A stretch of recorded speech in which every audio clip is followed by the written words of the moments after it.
सांगोल्याची खतरनाक यात्रा, सांगोल्यातलं अत्यंत ऐतिहासिक आणि जागृत देवस्थान अंबाबाई मंदिर आणि आयुष्यात बसलो पहिल्यांदाच पाळण्यात, वरून दिसणारा यात्रेचा व्ह्यू आणि गुरांचा बाजार, यात्रेतील पाळण्यांचा थरार. आजचा हे व्हिडिओ तुम्ही बघितला नाही म्हणजे तुम्ही बघून काय बघितलं. तर नमस्कार मित्रांनो, आजचा ब्लॉग खतरनाक असणार आहे कारण आज आपण चाललोय सांगोलच्या अंबिकादेवी यात्रेला. यात्रेत जायच्या आधी आपण थेट गेलो सांगोलची ग्रामदैवत अंबाबाई मंदिरात. मित्रांनो 90% लोक येतात आणि यात्रा फिरून जातात, पण इतक्या जागृत असणाऱ्या आणि ऐतिहासिक मंदिराला दर्शनालाच येत नाही. हेच ते मंदिर जिथं छत्रपती शिवाजी महाराज आले होते आणि ही खबर मुघलांना लागतात. तेव्हा मुघल शिवाजी महाराजांवर हल्ला करण्यासाठी आले, पण त्यांना शिवाजी महाराज सापडले नसल्यामुळे संतापून त्यांनी या मंदिराची नासधूस केली. या मंदिराचा भरपूर इतिहास आहे. या मंदिरावर सेपरेट ब्लॉग पाहिजे असेल तर कमेंट मध्ये नक्की सांगा. इतका इतिहास असलेलं हे देवस्थान डोळे भरून दर्शन घेतलं, देवीचं दर्शन घेतलं आणि आपण निघालो यात्रेच्या दिशेने. यात्रेत प्रवेश करताच एकच दृश्य दिसलं भावा, गर्दीच गर्दी, मोठमोठे पाळणे, लाईट्स, झगमगाट. संपूर्ण सांगोल तालुक्याचे लोक इथं एकत्र आलती. तेवढ्यात आपली सगळी गँग जमा झाली. सगळ्यांनी मिळून एक सेल्फी घेतला आणि मग सुरू झाली खरी यात्रा. आम्ही यात्रा फिरायला सुरुवात केली. मित्रांनो यात्रा म्हणजे काय माहितीये का? यात्रा म्हणजे फक्त पाळणा खेळणी एवढंच नाही. यात्रा म्हणजे वर्षभर शेतात राबणारा बाप आज बायका पोरांना घेऊन हसत फिरतोय. यात्रा म्हणजे आईनं महिनाभर साठवलेले पैसे आज आनंदानं खर्च करते. यात्रा म्हणजे लहानपणीची आठवण जी अचानक समोर येते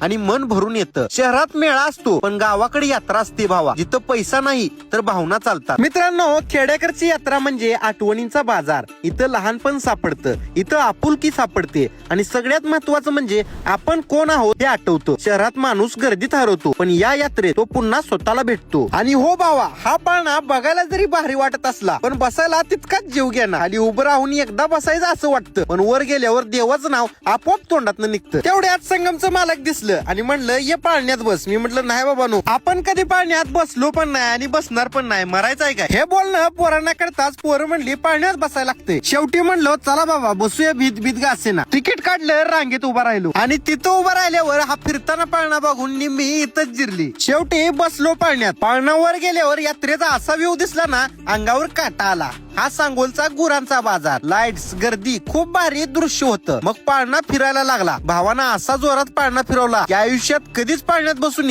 असा फिरवला. पाळण्यात न उतरल्यावर पाळण्याला राम राम केला. धन्यवाद धन्यवाद, बस आमची जिरली.